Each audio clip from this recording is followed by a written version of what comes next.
nyakubahwa PM mwazareba ukuntu mushyiraho equipe technique kuko uwavuze iby'ibyapa ntago ari police buri ikora ibyapa mu muhanda bishyirwamo na RTDA niba atari ibyo muraza kutubwira hari aho usanga bashyize icyapa cya 80 atariho gikwiye kujya ugasanga hari aho bashyize cya 60 naho kidakwiye kujya bagashyira icyapa ku muhanda bakandikaho ngo danger de quoi umuntu ugenda muri uwo muhanda twagiye tubyerekana mukwiye ku mapping igihugu cyose iyo danger ukabwira umuntu iyo ariyo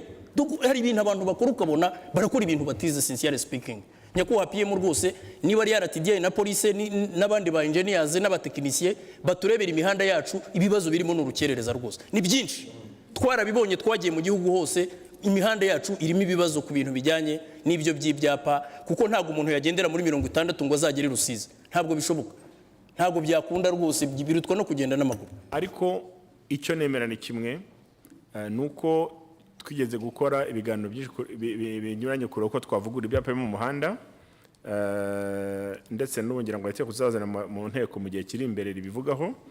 noneho ariko dusaba ko igihe iyo legal instrument itarahinduka hari ibyapa bimwe byabikozwe ko byo bidasaba itegeko icyo wenda ni speed nini ishoboka mu gihugu ariko uburyo ibyapa bikorwa 60 80 70 na honorable Voda yabajeho mbere byo kugwa na RTDA ubwo ni Minisitiri ishinzwe infrastructure turajya kureba dusanze bidakoze neza abantu babisubiremo icyo ni cyo cya technique dusanze ari ahantu navuze ngo ugende muri 80 kandi ari imbere y'ishuri akaba ugenda muri 40 bihinduke dusanze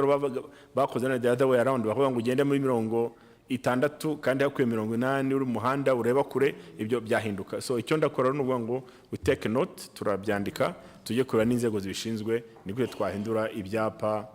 twakora ibyapa bikwiranye n'imihanda yacu aho umuhanda ari mubi cyane birigaragaza aho ari mwiza ushobora kujyana nabyo birigaragaza mu by'ukuri ibintu biri technique bitaka binatera ikibazo kuko ibyapa uko bitegwa n'uburyo buri standard ku isi yose